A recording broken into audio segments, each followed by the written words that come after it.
વાર્તા કહેવાનું. વાર્તાનું નામ છે ગુરુ અને 3 શિષ્ય. શિષ્ય એટલે વિદ્યાર્થી. એક ગુરુ હતા, તેના 3 શિષ્ય હતા. શિષ્ય એટલે વિદ્યાર્થી. એક દિવસ ગુરુએ તે 3 વિદ્યાર્થીએ જંગલમાંથી લાકડા કાપી આવવાનું કહ્યું. 3 શિષ્યો જંગલમાં ગયા. ત્યાં તેણે એક રાજા મળ્યો. રાજાએ કહ્યું, મને મારા રાજ્ય સુધી પહોંચાડી દેજો. તો 3એ કીધું હા. પછી 3 વિદ્યાર્થીઓએ રાજાને રાજ્ય સુધી પહોંચાડી દીધું. રાજાને આ ખૂબ જ સરસ લાગ્યું. રાજાએ તેને કહ્યું, તમને જે માંગવું હોય માંગો.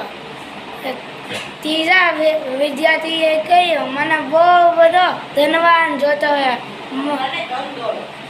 ધન દોલત જોતો હશે, આખી બિલ્ડિંગ ભરાઈ જાય તોય પણ પૈસા હજી બાકી રહે. રાજાએ તેને બહુ બધું ધન દોલત આપ્યું. બીજા વિદ્યાર્થીએ કહ્યું, મારે એક મોટું ઘર જોતું છે અને બહુ બધા ધન દોલત જોતો છે. રાજાએ તેને એક મોટું મકાન આપી દીધું અને બહુ બધો ધન દોલત. બીજો વિદ્યાર્થી ઘરે ગયો, ત્યાં તો મોટું મકાન હતું, ચણાચક અને બહુ બધો ધન દોલત હતો. પહેલા વિદ્યાર્થીએ રાજા પાસે માંગ્યું, મારે ભણવું છે. રાજાએ કહ્યું ઠીક. રાજાએ તેને ભણવા બેસાડ્યો. પછી તે પ્રધાનમંત્રી બની ગયો અને બીજા 2 વિદ્યાર્થી ઝૂંપડપટ્ટીમાં રહેવા લાગ્યા.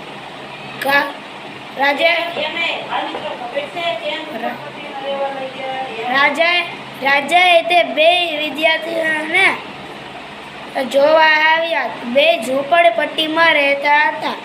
રાજાએ તેનું કારણ પૂછ્યું. ત્રીજા વિદ્યાર્થીએ કીધું, મેં બહુ જ ખોટું કર્યું. મારા બધા પૈસા મેં શોપિંગ કરવામાં, મૂવી જોવામાં, ખાવામાં વેડફી નાખ્યા. મારા પાસે ધન દોલત નથી, એટલે હું ઝૂંપડપટ્ટીમાં રહું છું.